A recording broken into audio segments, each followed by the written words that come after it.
I ruined my coworkers' hopes, dreams, and future cause he was mean to me. I got a job working for a small hardware company. 4 people in the office, a few in the warehouse, and a delivery driver. Nothing fancy, but it got me off the night shift and onto a desk. The owner was a pretty nice guy, let's call him Ray. Ray took over the family business in the early 2000s. Like most small business owners, he was pretty frugal. The job came with absolutely zero perks. 10 vacation days that doubled as sick days, no insurance, everyone was hourly and Ray hated paying odd. He had one large customer that accounted for about half his business and everything after that was profit. He had gotten to the point where the business was doing well enough to support his comfortable life, 10-3 schedule, 4 weeks vacation, season baseball tickets, and had zero interest in growing it beyond that point. But my problem was not with Ray, it was with the absolute beach in the purchasing department. The players, 4 people in the office, meant that every part of this business fell to one of us. Ray was the owner, he negotiated large-scale orders both with customers and suppliers. Sarah was our admin/receptionist, sweet as pie. I was in charge of order processing and logistics, and I did quite a bit of work revamping the company website. Ingrid, also known as Beach Supreme, handled small-scale purchasing and most of the other customers. Ingrid was a living nightmare sent to punish all mankind for our hubris. She had the personality of a one-dimensional Stephen King character that would be whipping an unruly mob into a frenzy. She was trash, plain and simple.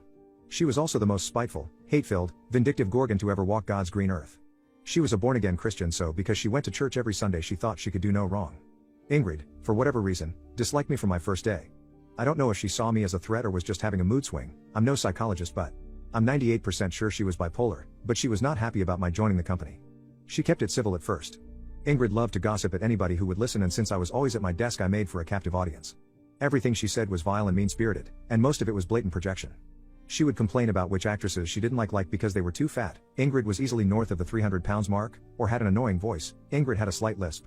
She would thump her Bible to the tune of how the gays were trying to destroy the sanctity of marriage. She was twice divorced, and complained about how Obamacare was costing her too much money. She had no insurance for herself or her kids, and had a handful of pre-existing conditions. She just hated Obama.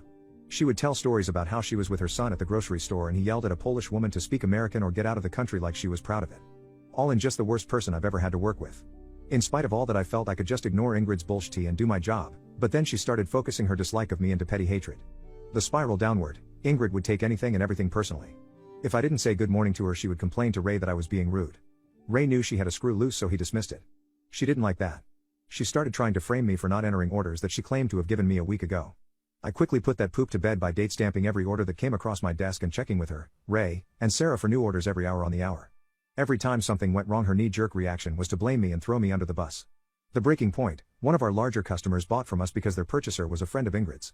She made the connection between the businesses and Ray gave her a decent commission from it. I had met through a friend of a friend the purchaser from another large manufacturing company that uses products very similar to ours. Ray told me if I could get them to submit a sample order he would give me the same kind of commission, but that it was all on me because drumming up new business was extra work that he didn't want to do. Now, like I said, this job had no perks, so any shot at extra cash was a godsend.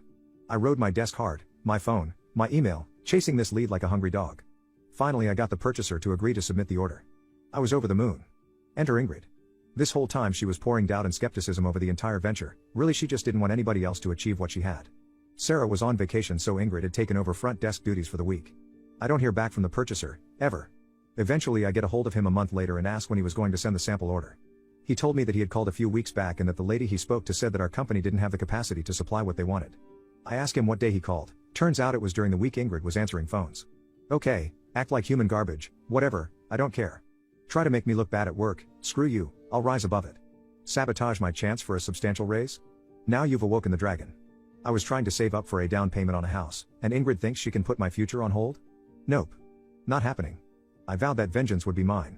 The revenge. Ingrid had been taking online and night courses at a local community college because she wanted to become a therapist. I wish I was making that up, and was currently working towards her associate's degree. Ingrid was about as smart as she was skinny, kind-hearted, and pleasant. She often did her class work in the office after Ray had left for the day. One day she asks me if I can take an online quiz for her. Now I'm still furious at her for tanking my commission, so I'm not about to do her any favors. But then she says something that I'm sure I've never heard her say before. Please. This was followed by, it's an earth science quiz and I can't lie. Freeze frame, record scratch. I need to process that sentence. I can't lie was clearly beluga poop because she lied to my purchaser. It also was a huge paradox because here she was asking me to take a test for her.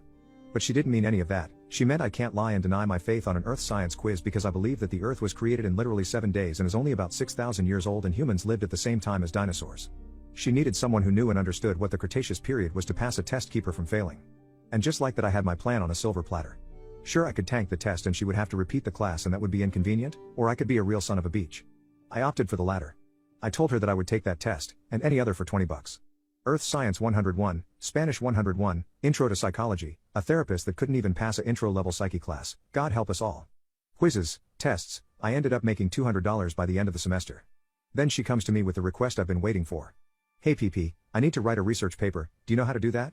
$50 later and I have the assignment in front of me. It's laughable, 5 pages, double-spaced, doesn't even need to be AMA. An 8th grader could pound it out in an hour or two, but lazy stupid beaches will be lazy stupid beaches.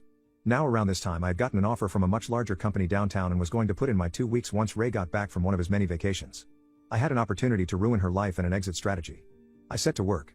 I literally googled research paper for, class name, and grabbed the first one that popped up. I change. Nothing but the name and the date. I put in my 2 weeks, and the week before I leave I give Ingrid her paper. She doesn't even proofread it. She just turns it in and goes along her merry way. What happened next I heard secondhand from Sarah after I left. The professor immediately knew it was plagiarized and got the dean involved. Ingrid was so stupid that she even tried to use the truth as an excuse. I didn't plagiarize that paper, the guy I had been paying to do all my coursework did it. She was expelled from the institution for academic dishonesty and plagiarism, barred from any of the satellite schools or affiliate programs, and refused a refund on her tuition. Her dream of becoming a therapist shattered into dust as all of the nearby community colleges were part of the affiliate program. She was financially ruined, left with no savings and a semester of student loan debt. On my last day I made sure to poke my head into her office to say, "Thank you, Ingrid, for everything I learned from you while working here. I hope you learned something from me as well."